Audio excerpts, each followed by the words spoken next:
యేసుక్రీస్తు నామములో మీ అందరికీ ప్రత్యేకమైన వందనాలు చెల్లిస్తూ ఉంటున్నాను. మరొక క్రిస్మస్ సందేశాన్ని మనం వినబోయే ముందర ప్రార్థనతో ఈ యొక్క కార్యక్రమాన్ని లేదా ఈ వాక్య సందేశాన్ని మనం ప్రారంభించుకుందాం. పరిశుద్ధుడా, ప్రేమ కలిగిన తండ్రి, నీకు వందనములు స్తోత్రములు చెల్లిస్తున్నాం రాజా. ఈ 22వ క్రిస్మస్ సందేశాన్ని నేను అందిస్తున్నప్పుడు నువ్వే నాతో మాతో మా అందరితో ఉండి మాట్లాడమని వేడుకుంటూ, నాయన సోషల్ మీడియా ద్వారా వాచ్ చేస్తున్న వారిని కూడా బలపరిచి స్థిరపరచమని వేడుకుంటూ యేసునామంలో ప్రార్థించి అడిగి వేడుకుంటున్నాము తండ్రి, ఆమేన్. ప్రియమైనటువంటి దేవుని బిడ్డలారా, ఈ యెషయా గ్రంథము 9వ అధ్యాయము 6వ వచనాన్ని మనం ధ్యానం చేస్తున్నాం. యెషయా గ్రంథము 9వ అధ్యాయము 6వ వచనము. ఏలయనగా మనకు శిశువు పుట్టెను, మనకు కుమారుడు అనుగ్రహింపబడెను, ఆయన భుజం మీద రాజ్యభారముండును, ఆశ్చర్యకరుడు, ఆలోచనకర్త, బలవంతుడైన దేవుడు, నిత్యుడగు తండ్రి, సమాధానకర్తయగు అధిపతి అని అతనికి పేరు పెట్టబడును. ఈరోజు ప్రియమైన దేవుని బిడ్డలారా, మనము నిత్యుడగు తండ్రి, ఎవర్ లాస్టింగ్ ఫాదర్ అని ఇంగ్లీష్లో రాయబడి ఉన్నది. దేవుని బిడ్డలారా, ఇప్పటి వరకు ఆశ్చర్యకరుడు, ఆలోచనకర్త, బలవంతుడైన దేవుడు గురించి మనం విన్నాం. ఇప్పుడు నిత్యుడగు తండ్రి, ఎవర్ లాస్టింగ్ ఫాదర్ అని దేవుని వాక్యము సెలవిస్తూ ఉంటుంది. ఇవన్నీ కూడా యేసు ప్రభుకు పెట్టిన పేర్లుగా మనము చూస్తూ ఉంటున్నాం. క్రీస్తుకు పూర్వము 7వ శతాబ్దంలోన యెషయా భక్తుడి ద్వారా ఈ ప్రవచనము చెప్పబడినట్లు మనం చూస్తున్నాం. ఆ ప్రవచనమే 2021 సంవత్సరముల కిందట యేసు ప్రభుగా ఈ లోకంలోనికి వచ్చినట్లు మనం చూస్తూ ఉంటున్నాం. ఒక శిశువుగా పుట్టాడు, ఆయన ఆశ్చర్య కార్యాలు చేశాడు, ఆయన ఆలోచన విధానం చాలా డిఫరెంట్, ఆయన ఎంతో బలమైన కార్యాలు చేస్తూ అపవాది క్రియలను లయపరిచాడు. ఇప్పుడు ఒక నిత్యుడ తండ్రిగా ఎలాగ మనకు ఆయన సపోర్ట్ చేస్తున్నాడు, కాపాడుతున్నాడు, రక్షిస్తున్నాడు అనే విషయాలు మనము చూద్దాం. ప్రియమైనటువంటి దేవుని బిడ్డలారా, నిజం చెప్పాలంటే ఇక్కడ నిత్యుడగు తండ్రి అనేటువంటి మాటకు కొన్ని దేవుని బిడ్డలారా పర్యాయ పదాలు కనబడుతూ ఉంటున్నాయి. అనంత యుగాలకు తండ్రి, అలాగే నిత్యత్వము కలవాడు, అలాగే అనాదిగా సిద్ధంగా ఉన్నవాడు. ప్రియమైన దేవుని బిడ్డలారా, దీని అర్థము ఆయనే తండ్రి, ఆయనే దేవుడు అని కాదు, కానీ ఆయన నిత్యత్వము గలవని వాడు, ఆయన శాశ్వతంగా ఉన్నటువంటి వాడు, ఆయన ఎప్పటినుంటో ఉనికి కలిగినటువంటి వాడు, భూమి పుట్టక ముందు నుండి ఉన్నటువంటి వాడు, శాశ్వతుడైనటువంటి దేవుడుగా ఉన్నటువంటి వాడు అనేటువంటి మాటలు మాత్రము అర్థము కనబడుతూ ఉంటుంది. తండ్రి అనేటువంటి మాటను మనం ఎందుకు చెప్తలేమంటే, యేసుక్రీస్తు ప్రభుల వారే స్వయంగా తను కుమారుణ్ణి అని చెప్పుకున్నాడు. ఈ లోకంలో పుట్టినప్పుడు, ఆయన పుట్టినప్పుడు ఆ 33 సంవత్సరాల కాలంలో మత్తయి 11:27లోన దేవుని బిడ్డలారా, యోహాను 3:35లోన తండ్రి నాకు సమస్తమును అప్పగించాడు అని తండ్రిని సపరేట్ చేస్తూ పలికిన మాటను మనం చూస్తూ ఉంటున్నాం. అలాగే ప్రియమైన దేవుని బిడ్డలారా, మత్తయి 28:19లోన బాప్తిసం ఇవ్వాలన్నటువంటి ఒక ఆజ్ఞ వచ్చినప్పుడు తండ్రి నామము, కుమారుడు, పరిశుద్ధాత్మని ముగ్గురిని అక్కడ సంబోధిస్తూ చెప్పిన మాటను బట్టి చూస్తే తండ్రి వేరు, కుమారుడు వేరు, పరిశుద్ధాత్మ వేరు అనేటువంటి వాక్య భాగం మనకు కనబడుతూ ఉంటుంది. కానీ వీళ్ళు ముగ్గురు కూడా నిత్యత్వం కలిగిన వారు, వీళ్ళ ముగ్గురు కూడా శాశ్వత కాలం నుండి ఉన్నవారు, వీళ్ళ ముగ్గురు కూడా ఆదివారే అంతము కలిగినటువంటి వారుగా ఉంటున్నారు అనేటువంటి భావాన్ని మాత్రము మీరు నేను మనమందరము అర్థం చేసుకోవాలా. ప్రియమైన దేవుని బిడ్డలారా, అంటే ఆయన ఈ లోకంలోనికి వచ్చినప్పుడు ప్రియమైన దేవుని బిడ్డలారా శాశ్వతుడైనటువంటి వాడుగా వచ్చాడు, నిత్యత్వము కలిగినటువంటి వాడు, నిత్య జీవము కలిగినటువంటి వాడుగా ఈ లోకంలోనికి వచ్చినట్లు మనం చూస్తూ ఉంటున్నాం. ప్రియమైనటువంటి దేవుని బిడ్డలారా, యోహాను 5:30లో అంటాడు, నేను ఏది కూడా నా ఇష్ట ప్రకారం చేస్తలేను, తండ్రి నాకు చెప్పినట్లే చేస్తున్నాను, తండ్రి ఇష్ట ప్రకారమే నేను చేస్తున్నాను, తండ్రి నాకు అప్పగించిందే చేస్తున్నాను అనేటువంటి మాటను మనం చూస్తాం. అలాగే యోహాను 17:1 మనం చూస్తే గనక తండ్రికైన ప్రార్థన చేస్తున్నాడు. మొదట ఏ మహిమతో నేనున్నాను ఆ మహిమ కలిగిన పరిస్థితిలోనికి నన్ను తీసుకొని వెళ్ళు అని తండ్రికి ప్రార్థన చేస్తున్నటువంటి కుమారుడిగా మనం చూస్తూ ఉంటున్నాం. నిత్యుడగు తండ్రి అని అంటే, ఎవర్ లాస్టింగ్ ఫాదర్ అంటే ఆయన తండ్రి, దేవుడు అని కాదు, కానీ ఆయన నిత్యత్వము కలిగిన వాడు, ఆయన శాశ్వత కాలము నుండి ఉన్నటువంటి వాడు, ఆయన నిత్య జీవము కలిగినటువంటి వాడు, ఆయనే ఆది అయిన వాడు, ఆయనే అంతమైనటువంటి వాడు, పర్వతములు భూమి పుట్టకమునుపు ఉన్నటువంటి వాడు, అబ్రహాము కూడా పుట్టకముందు ఉన్నటువంటి వాడు. దేవుని బిడ్డలారా, ఈ యొక్క భూమి పునాదులు వేయబడక ముందే ఉన్నటువంటి వాడు అనేటువంటి వాక్య సత్యాన్ని మనము జ్ఞాపకం చేసుకోవాలా ప్రియమైన దేవుని బిడ్డలారా. కీర్తన 92 మనం చూస్తే, కీర్తనలు 92 ప్రియమైనటువంటి దేవుని బిడ్డలారా, ఒక మాటను మనం చూస్తాం ఇక్కడ. భూమిని లోకమును నీవు పుట్టింపక మునుపు యుగ యుగములు నీవే దేవుడవు అని అంటున్నాడు. అంటే భూమి ఈ లోకము పుట్టక మునుపు యుగ యుగాలు దేవుడవు నీవే అని మోషే భక్తుడు ఇక్కడ ప్రార్థన చేస్తూ దేవుని గురించి మాట్లాడిన మాటలు మనకు కనబడుతూ ఉంటున్నాయి. అంత మాత్రమే కాకుండా ప్రియమైనటువంటి దేవుని బిడ్డలారా, యెషయా 41:4 మనం చూస్తే, యెషయా గ్రంథము 41:4 వచనము మనం చూసినప్పుడు ఈ విధంగా కనబడుతుంది ప్రియమైన దేవుని బిడ్డలారా. ఎవడు దీనిని ఆలోచించి జరిగించెను? ఆది నుండి మానవ వంశములను పిలిచిన వాడైన యెహోవానగు నేను మొదటివాడను, కడపరి వారితో కూడా ఉండువాడను అని అంటున్నాడు. అంటే ఈ మనిషి జాతిని నిర్మించిన వాడు ఆయనే, మనుషులను పిలిచిన వాడు ఆయనే, మనుషులను పుట్టించిన వాడు ఆయనే, ఆదిలో ఉన్నవాడను నేనే, అంతము వరకు ఉండువాడను నేనే అని యెహోవానగు నేనే అని దేవుడు మాట్లాడుతూ ఉంటున్నాడు ప్రియమైన దేవుని బిడ్డలారా. ఇప్పుడు పాత నిబంధనలో ఉన్నటువంటి దేవుని గురించి మనం మాట్లాడుతున్నాం. యెహోవా దేవుడు ఆది అయిన వాడు, అంతమైన వాడు, ఆదిలో ఉన్నవాడు ఆయనే, అంతం వరకు కూడా ఉండువాడు ఆయనే, శాశ్వత కాలం వరకు ఉండువాడు ఆయనే అనేటువంటి మాటలు మనం చూస్తున్నాం. ఇదే యెషయా 48 మనము 12 చూస్తే ప్రియమైన దేవుని బిడ్డలారా, యెషయా 48:12, యాకోబు నేను పిలిచిన ఇజ్రాయేలు నాకు చెవియొగ్గి వినుము, నేనే ఆయనను, నేను మొదటి వాడను, కడపటి వాడను అనేటువంటి మాటను దేవుని బిడ్డలారా తెలియజేస్తూ ఉంటున్నాడు. అంటే మొదట ఉన్నవాడు ఆయనే, కడపట ఉన్నవాడు ఆయనే అని తండ్రి అయిన దేవుని గురించి తెలియజేస్తూ ఉంటున్నాడు. సో ప్రియమైనటువంటి దేవుని బిడ్డలారా, తండ్రి అయిన దేవుడు సపరేట్గా ఉన్నటువంటి వాడుగా కనబడుతూ ఉంటున్నాడు. ఆయన కూడా ఆదిలో ఉన్నవాడు, అంతములో కూడా ఉన్నటువంటి వాడు, ఆయన శాశ్వత కాలం ఉన్నటువంటి దేవుడుగా మనము చూస్తూ ఉంటున్నాం ప్రియమైన దేవుని బిడ్డలారా. మరి యెషయా 9:6లోన నిత్యుడగు తండ్రి అని ఆ శిశువుకు పేరు ఎలా పెట్టబడింది అంటే, ఈయన తండ్రితో సమానముగా ఉన్న కుమారుడు ప్రియమైన దేవుని బిడ్డలారా. తండ్రితో పాటు ఈయన కూడా ఆదిలో ఉన్నవాడు, కడపటివాడు, మొదటివాడు, భూత వర్తమాన భవిష్యత్ కాలములలో ఉన్నవాడు అని ఈయన గురించి కొత్త నిబంధన లేఖనాలు మనకు తెలియజేస్తున్నాయి ప్రియమైన దేవుని బిడ్డలారా. మీరు ప్రకటన గ్రంథము 1:4 మనం చూస్తే, ప్రకటన గ్రంథము ప్రియమైనటువంటి దేవుని బిడ్డలారా 1వ అధ్యాయము 4వ వచనము ఈ విధంగా చెప్పబడి ఉంటుంది. యోహాను ఆసియాలో ఉన్న 7 సంఘములకు శుభమని చెప్పు వ్రాయినది, వర్తమాన భూత భవిష్యత్ కాలంలో ఉన్న వారి నుండి, ఆయన సింహాసనం ఎదుటనున్న 7 ఆత్మల నుండి, నమ్మకమైన సాక్షియు, మృతులలో నుండి ఆది సంభూతుడుగా లేచిన వాడును, భూపతులకు అధిపతి అయిన యేసుక్రీస్తు నుండి కృపా సమాధానములు మీకు కలుగునుగాక. వర్తమానములో ఉన్నాడు, భూతకాలములో ఉన్నాడు, భవిష్యత్ కాలంలో ఉన్నటువంటి యేసు ప్రభుల వారి గురించి ఇక్కడ చెప్పబడింది ప్రియమైన దేవుని బిడ్డలారా. ఆయన మామూలు వ్యక్తి కాదు ప్రియమైన దేవుని బిడ్డలారా. మృతులలో నుండి మొట్టమొదట లేపబడినటువంటి వాడు ఆయనే, నమ్మకమైన సాక్ష్యము కలిగినటువంటి వాడు ఆయనే, ఆయన ఆది సంభూతుడుగా ఆదిలోన ఉన్నటువంటి వాడు ఆయనే. ప్రియమైనటువంటి దేవుని బిడ్డలారా, భూపతులకు అధిపతి అయిన యేసుక్రీస్తుని సంబోధిస్తున్నాడు యోహాను భక్తుడు పద్మాస దీపములో దర్శనము పొంది. అంటే ఈయన తండ్రి అయిన దేవుడు ఆదిలో ఉన్నట్లే యేసు ప్రభుల వారు కూడా ఆదిలో ఉన్నాడు. ఇంకా క్లియర్గా మీకు చెప్పాలంటే ప్రియమైన దేవుని బిడ్డలారా, మీరు ప్రకటన గ్రంథము 2వ అధ్యాయం 8వ వచనం మనం చూద్దాం. ప్రకటన గ్రంథం 2:8, స్ఫురణలో ఉన్న సంగమునకి ఇలాగు వ్రాయము, మొదటి వాడను కడపటి వాడనయ్యుండి మృతుడై మరలా బ్రతికించువాడు చెప్పు సంగతులేమనగా. మొదటివాడు ఆయనే, కడపటి వాడై మృతుడై మరలా బ్రతికించేటువంటి వాడు, బ్రతికినటువంటి వాడు అని దేవుని యొక్క యేసుక్రీస్తు గురించి చెప్పబడింది ప్రియమైన దేవుని బిడ్డలారా. అంటే తండ్రి ఉన్నాడు ఆదిలోన, అంతములోన, తండ్రి ఉన్నాడు భూత వర్తమాన భవిష్యత్ కాలములలోన, కుమారుడు కూడా ఆదిలో ఉన్నాడు, అంతములో ఉన్నాడు, భూత వర్తమాన భవిష్యత్ కాలములలో ఆయన ఉన్నాడని దేవుని వాక్యం సెలవిస్తూ ఉంటుంది. ప్రకటన 1:8 కూడా మనం చూస్తాం.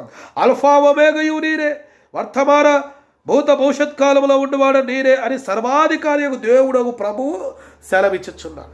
ఇదేమో యెహోవా దేవుని గురించి చెప్పబడింది. 1:4లోనేమో యేసుక్రీస్తు గురించి చెప్పబడింది. యెషయా 48:12లోన యెహోవా దేవుని గురించి చెప్పబడితే మొదటివాడు కడపటివాడని, ప్రకటన 2:8లోన యేసు ప్రభు గురించి చెప్పబడింది. అంటే ఆయన నిత్యుడు, నిత్యమున్నవాడు, యుగ యుగాలు ఉన్నవాడు. ప్రియమైనటువంటి దేవుని బిడ్డలారా, అనాదిగా సిద్ధంగా ఉన్నటువంటి వాడు. యోహాను 1:1 కూడా మనం చూస్తాం. ఆదిలో వాక్యం ఉండను, ఆ వాక్యము దేవుని యొద్ద ఉండను, ఆ వాక్యమే దేవుడై ఉండను. 14వ వచనంకి వస్తే ఆ వాక్యమే శరీరధారి అయి కృపా సత్య సంపూర్ణుడుగా మన మధ్యలో ఉన్నాడు అని అంటాడు. దేవుని బిడ్డలారా, ఆదిలోనే ఉన్నాడు యేసు ప్రభుల వారు. అందుకోసం ఆయన నిత్యుడు. అంతం వరకు కూడా ఉంటాడు, అందుకోసం ఆయన నిత్యుడు. ఆయన పురాతన కాలం మొదలుకొని శాశ్వత కాలం వరకు కూడా ఉన్నవాడు అని మీకా 5:2లో చెప్పబడింది. ప్రియమైన దేవుని బిడ్డలారా, క్రీస్తుకు పూర్వం 700వ శతాబ్దంలో మీకా ప్రవక్త కూడా ఈ మాట సెలవిస్తూ ఉంటున్నాడు. మీకా 5:2 మనం చూసినప్పుడు ప్రియమైనటువంటి దేవుని బిడ్డలారా, చక్కటి మాట ఇక్కడ కనబడుతూ ఉంటుంది. బెత్లెహేము ఎఫ్రాతా, యూదా వారి కుటుంబంలో నీవు స్వల్ప గ్రామమైనను, నా కొరకు ఇశ్రాయేలీయుల వాడు నీలో నుండి వచ్చును. పురాతన కాలం మొదలుకొని శాశ్వత కాలము ఆయన ప్రత్యక్షమగుచుండును. పురాతన కాలం మొదలు పెట్టుకొని శాశ్వత కాలం వరకు కూడా ఆయన ప్రత్యక్షమయ్యేటువంటి వాడుగా మనం చూస్తున్నాం. మత్తయి 2:5లో మనం చూస్తే ఈ వాక్యము నెరవేరబడినట్లు మనం చూస్తూ ఉంటున్నాం. ప్రియమైన బిడ్డలారా, పురాతన కాలం నుండి శాశ్వత కాలం వరకు కూడా ప్రత్యక్షమయ్యేటువంటి వాడుగా యేసు ప్రభును ఇక్కడ మనం చూస్తున్నాం. ఆయనే ఒక శిశువుగా బెత్లెహేములో పుట్టేటువంటి వాక్య ప్రవచనం కూడా మనం చూస్తూ ఉంటున్నాం. ఒక కన్య గర్భమందు పుట్టేటువంటి ప్రవచనాన్ని నెరవేర్చబడినట్లు దేవుని బిడ్డలారా మత్తయి 1:21-22 వచనాలు మనం చూస్తూ ఉంటున్నాం. సో నిత్యుడగు తండ్రి అని చెప్పబడినప్పుడు దేవుని బిడ్డలారా, ఆయన నిత్యుడే. ఆదిలో ఉన్నవాడు ఆయనే, అంతం వరకు ఉన్నవాడు ఆయనే, భూత వర్తమాన భవిష్యత్ కాలంలో ఉన్నవాడు ఆయనే, శాశ్వత కాలం వరకు కూడా జీవించువాడు ఆయనే. తండ్రి ఉన్నాడు, కుమారుడు ఉన్నాడు, పరిశుద్ధాత్మ ఉన్నాడు. కానీ ఆయన తండ్రి కాదు. ప్రియమైనటువంటి దేవుని బిడ్డలారా, ఆ తండ్రి వేరు కుమారుడు వేరని చెప్పడం కోసమే ఈ లేఖన భాగాలు మీకు తెలియజేస్తున్నాం. కానీ ప్రియమైనటువంటి దేవుని బిడ్డలారా, ధర్మశాస్త్ర ప్రకారము ఏది జరిగినా 2 లేదా 3 ఉండి జరగాలి, అప్పుడే అది స్థిరం అవుతూ ఉంటుంది. ఈ సృష్టిని దేవుడు చేశాడు అని అంటే ఆ సృష్టి క్రమంలో వాక్కైన యేసు ప్రభు ఉన్నాడు, ఆత్మ జలములపైన లాడుచూ ఉన్నాడు, దేవుడు ప్రకటన చేస్తూ ఉన్నాడు. 3 ఉన్నారు అక్కడ.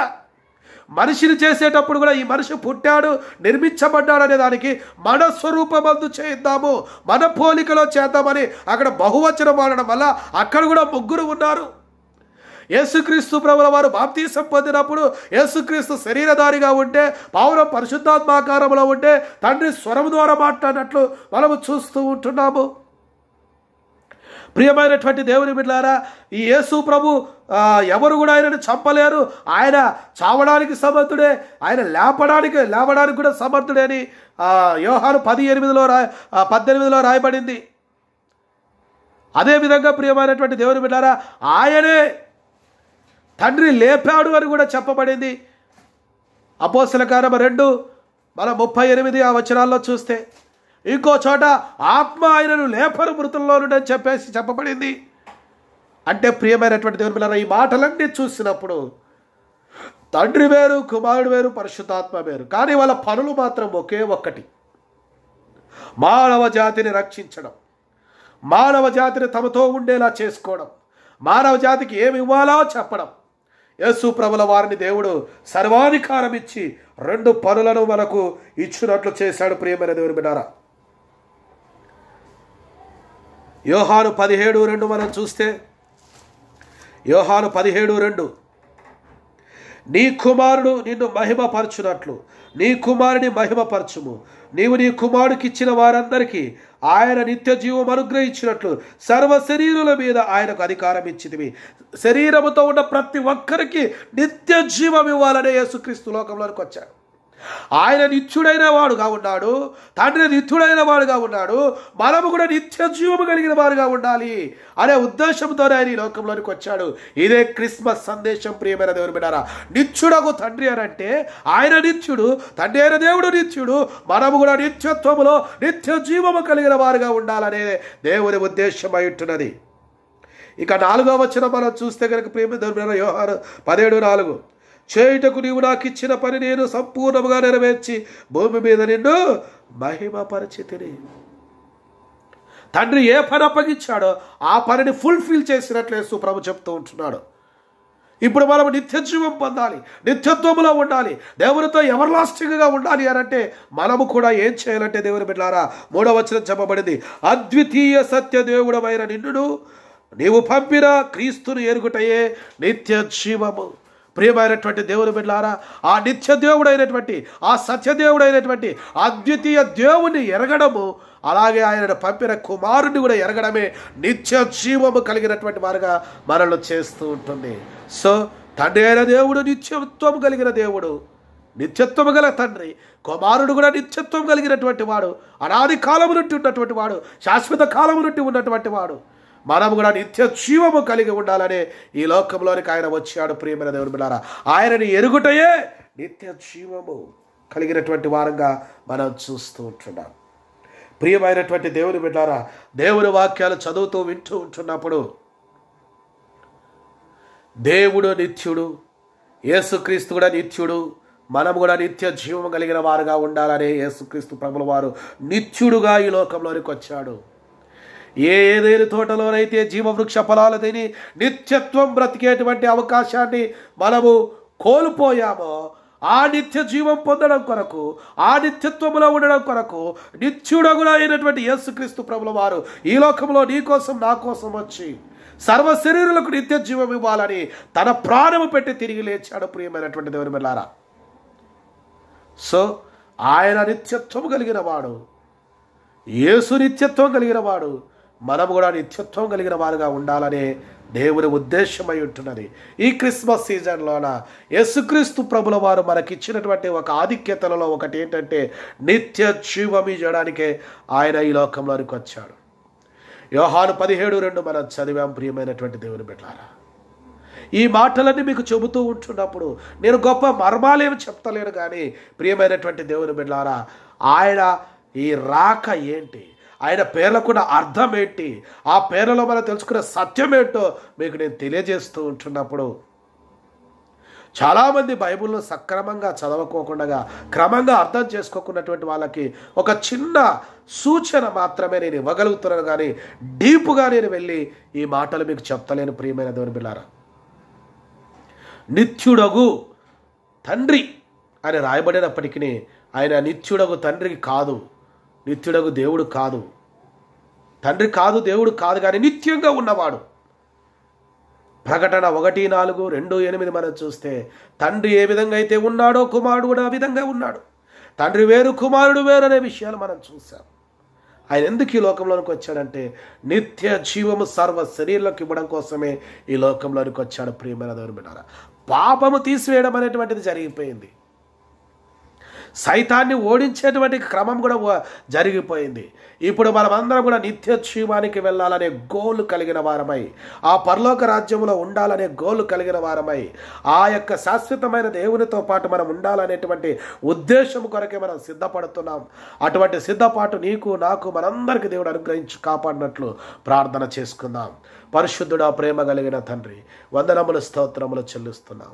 యెషయా 9:6 రాయబడినటువంటి మాట నిత్యుడగు తండ్రి, హెబ్రీలో దీనికి అనంత యుగాలకు ఉన్నవాడు, నిత్యత్వం కలిగినటువంటి వాడు, అనాదిగా సిద్ధంగా ఉన్నవాడని అర్థము. కానీ ఆయన తండ్రి కాదు, ఆయన దేవుడు కాదు అని ఆయనే కుమారుడుగా చెప్పుకొని తండ్రి వేరు అనేటువంటి అనేక లేఖన భాగాలు మాకు తెలియజేశాడు. ప్రియమైన తండ్రి, అలాగే మరి ఎందుకు ఆయన ఈ లోకంలోనికి వచ్చాడు అని అంటే తండ్రి నిత్య జీవం కలిగిన వాడు, కుమారుడు కూడా నిత్య జీవం కలిగిన వాడు, మేము కూడా నిత్య జీవం కలిగిన వారుగా ఉండాలని ఆ నిత్య జీవాన్ని ఇవ్వడం కొరకు ఈ లోకంలోనికి వచ్చాడు. ఆ దేవుణ్ణి ఎరుగుట, ఈ యేసుక్రీస్తుని ఎరుగుటయే నిత్య జీవము అనేటువంటి సత్యాన్ని మేము తెలుసుకొని ముందుకు సాగినట్లు కృప చూపించమని యేసు నామములో అడిగి వేడుకుంటున్నాము తండ్రి, ఆమేన్. పరమ తండ్రి అయిన దేవుని ప్రేమ, కుమారుడైన యేసుక్రీస్తు వారి కృప, పరిశుద్ధాత్మక అన్యోన్య సహవాసం సదా ఆశీర్వాదపు దీవెన చెప్పిన నాకు ఈ మాటలు విన్న మీ అందరికీ దేవుడు సదా దయచేసి దీవించి ఆశీర్వదించును గాక, amen. Thank you. Praise the Lord. God bless you.